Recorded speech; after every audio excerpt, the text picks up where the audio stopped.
Bonjour à tous. Alors, ne commencez pas à interpréter. Je vais d'abord faire une petite introduction. J'ai décidé de commencer avec un discours qui devrait être plus facile que le second. Donc, j'ai décidé de vous parler de sport d'hiver. Ski ou snowboard? Faut-il choisir? Je peux vous donner quelques mots qui pourraient éventuellement poser problème. Il y a les remontées mécaniques. Je ne sais pas si je vous donne la traduction ou si vous avisez.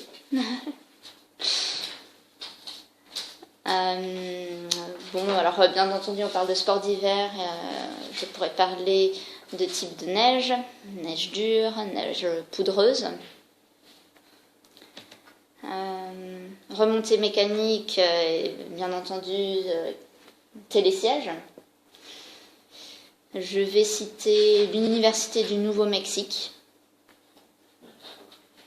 Je vais parler aussi de commotion cérébrale. Ce n'est pas lié à qui que ce soit, ne vous inquiétez pas.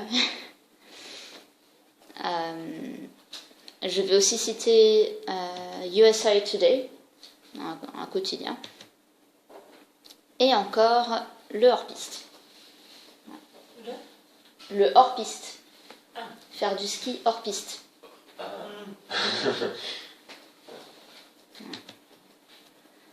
Donc, si vous êtes prêts, je vais commencer. Chers collègues, tout d'abord, bonne année. Alors, je ne sais pas ce que vous avez fait pendant ces vacances. Moi, je suis allée au ski en famille. Voilà, cela faisait très longtemps moi-même que je n'y avais pas été. En fait, à peu près 10 ans. Et voilà, on a loué un chalet en famille avec mes parents, mes frères, oncles et tantes, cousins. On a loué un grand chalet dans les Alpes. Donc le programme, bien entendu, sport d'hiver, bon repas, apéro, jeux de société, la totale. Moi-même, ça faisait très longtemps que je n'avais pas skié, donc c'était un vrai plaisir. Donc nous sommes allés dans les Alpes françaises. Et tout d'abord, pour pimenter un petit peu ce discours, je vais vous donner quelques statistiques. Voilà, la France, c'est la seconde destination au monde la plus fréquentée par les amateurs de sport d'hiver, avec 53,8 millions de journées skieurs en 2017-2018. Alors, plus précisément, le domaine dans lequel on est allé, la station, c'est Alpe d'Huez, et ça fait partie d'un plus grand domaine, appelé tout simplement Alpe d'Huez Grand Domaine Ski.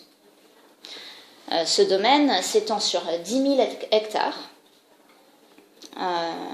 Il se situe entre 1100 et 3300 mètres d'altitude.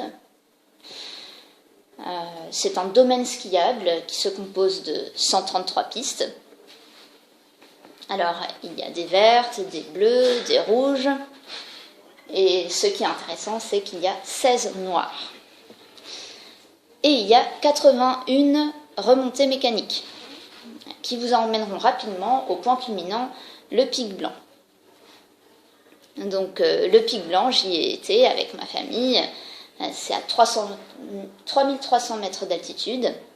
Là-haut, on a une vue époustouflante sur le domaine. Alors, bien entendu, au début, il faut s'accrocher. C'est une piste noire, c'est raide. Mais après cette piste noire, après un bon moment de descente, se transforme en une jolie promenade. Voilà, avec une très belle vue. Donc, on est récompensé de ses efforts et de son courage. Alors, je ne sais pas si vous savez, dans les sports d'hiver, il y a une certaine rivalité.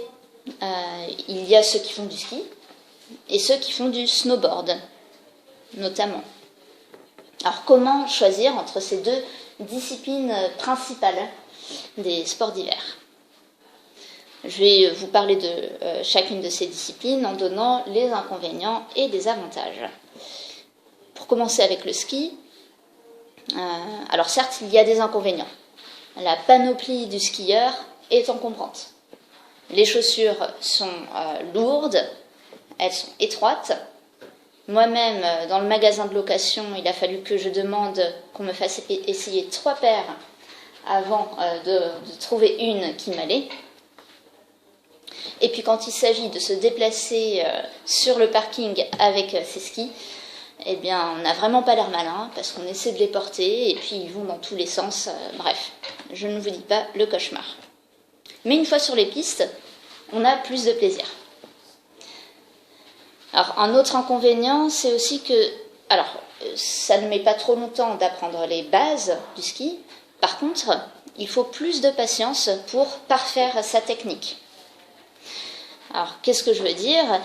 Eh bien, tout simplement, quand on arrive à un certain niveau, il faut réussir à acquérir cette notion de garder les skis parallèles pour être capable de prendre de la vitesse sur des pentes un peu plus raides. Il faut garder ces skis parallèles en ne faisant pas toujours d'énormes virages en chasse-neige. Mais il y a aussi des avantages. Alors, comme je l'ai dit, les bases du ski sont plus faciles à maîtriser. Tout simplement, très souvent, on démarre en chasse-neige en faisant un V avec les skis. On se déplace d'abord en descendant légèrement la pente et à chaque tournant, on fait un chasse-neige. Puis, on se déplace légèrement en parallèle de la pente, puis chasse-neige. Bref. Un autre avantage, c'est que le ski, c'est polyvalent. On est capable de s'amuser même sur de la neige plus ou moins dure, même sur des pentes avec des bosses, et aussi dans la poudreuse. Mais vous allez me dire, il existe cette autre discipline qui a aussi de nombreux amateurs, c'est le snowboard. Le snowboard, ça a des inconvénients, certes. On dit que c'est moins instinctif pour les débutants. On a les 2 pieds bloqués sur sa planche et on n'est jamais tout à fait face à la pente. Et quand on commence à faire du snowboard, il faut aussi apprendre à prendre les remontées mécaniques et les télésièges. Le snowboard, c'est dangereux. Quand on est débutant, bien sûr, on fait toujours des chutes, on a toujours les fesses dans la neige. Mais plus encore, alors en faisant des recherches, j'ai trouvé des données un petit peu datées. C'est une étude qui est publiée en 2013 par l'Université du Nouveau-Mexique. Selon cette étude, les snowboarders ont plus de chances de se faire une commotion cérébrale que les skieurs. Encore un autre fait, selon USA Today, après avoir autorisé l'accès aux snowboarders, une station américaine a vu son taux de blessure à la tête augmenter. Enfin, on dit que pour les inconvénients, le snowboard c'est plus difficile sur de la neige dure. Alors moi-même, je n'ai pas encore essayé en fait. Comme vous l'aurez compris, jusqu'à présent, je n'ai jamais fait que du ski. Mais on dit aussi que le snowboard, ça a des avantages.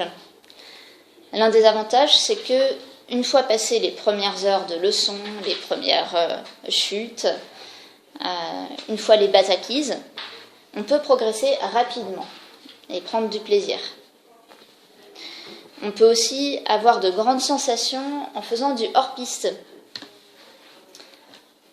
Voilà, donc ça, ce sont les points principaux sur les différences, les avantages et inconvénients entre le ski et le snowboard. Moi, en tout cas, ces vacances, ça m'a donné envie d'aller plus souvent de nouveau au sport d'hiver. Et qui sait, peut-être bientôt, je me mettrai au snowboard. En tout cas, ski ou snowboard, l'important, c'est de glisser et si possible, sans se blesser.